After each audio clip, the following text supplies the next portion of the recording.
Ay sa sagi sa film bari ko yo tan duna ay sa sagi film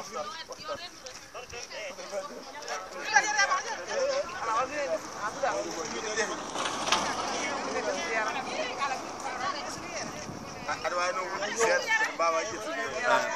hewbe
bazu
boy kum le cheklo yera dane fode dede keto de mi wajibi te fulbe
Gare ede micro mojo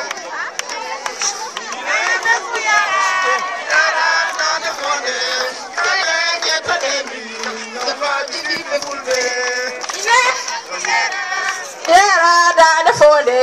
kede keto de mi ngam wajibi bes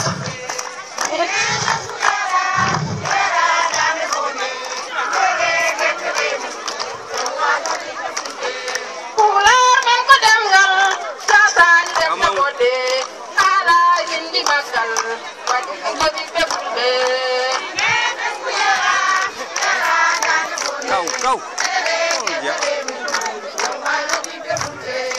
Ular men ko dem ngal jasa dem de bodde ala indi bakal kasi ko bi de fulbe dane fode kede keto de mi wajibi be fulbe ori burala ni dental dimberi may be saringal woni fodde men ko nundal ngam yu bare de fulbe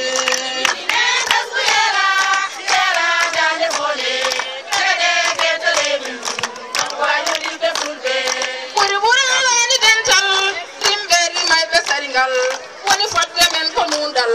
ngam yu barende fulbe dane fode kede keto de mi wajibi be fulbe mine besku yera dane fode kede keto de mi ngam wajibi be fulbe dane fode kede keto de mi ngam wajibi be fulbe wal huro dan ni yanke bam teren de fulbe yera dane fode kede keto de mi wajibi be fulbe argan ni yanke argan ni yanke wal huro ni yanke bam teren de fulbe yera dane fode kede keto de mi wajibi be fulbe yera dane fode kede keto de mi wajibi be fulbe yeyabe ni sagatabe bengamani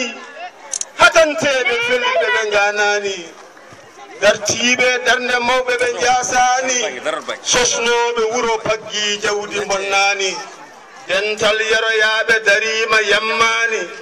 babirabe haade kecede wabbabe cerani dum non bandirabe teddube anyam goto tabital pulagu windere fof anyam yaroyabe salmini on e inde anyam gode tabital pulagu